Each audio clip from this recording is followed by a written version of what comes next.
Hey, we're on lesson 2 of Unit 4, and we are going to talk about how shapes and lines are used for good composition. So for the first topic, we're going to talk about lines. So the first type of lines that you can do, of course, is straight lines, right? So if you look at my little design composition that I did here, if we break it down behind the scenes, we can see that everything's kind of aligned in very straight lines. So we got the player, right? He's straight up and down.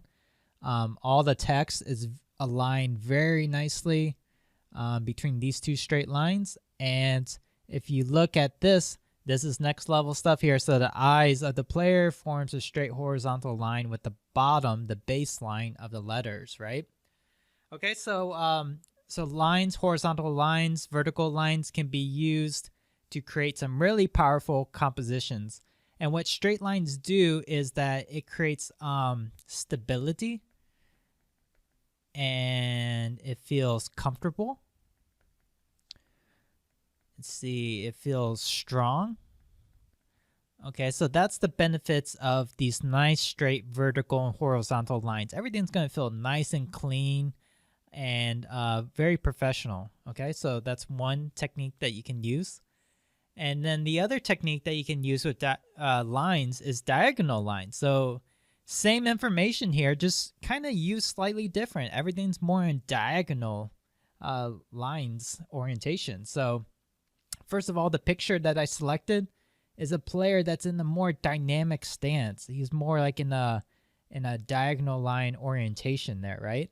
And then look at all the text now. Instead of the vertical lines, it's arranged in this diagonal line.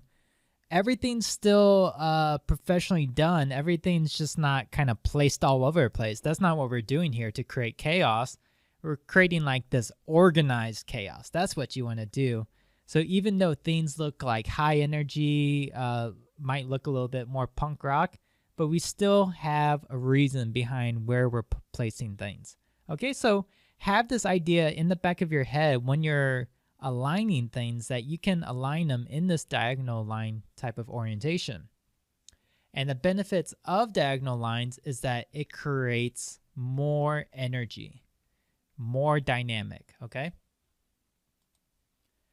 And now let's talk about shapes. One of the most popular shapes used in design is the triangle. So a lot of classic artists use this concept. Look at this Leonardo da Vinci painting of the Mother Mary. And look how these elements are arranged. So we have this triangle shape. Now the triangle shape is very powerful. It creates that stability. The triangle is the strongest geometric shape.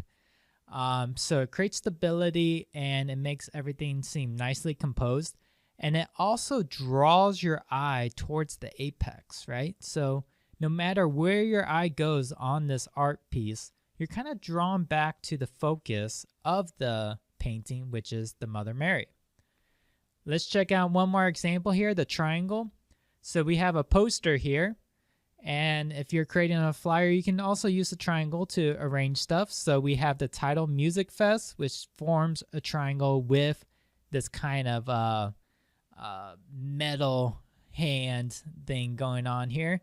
So your eye is drawn to this location here of the triangle, and it creates a very pleasing, stable design, okay? So try the assignment out for this one, and I will see you guys in lesson 3.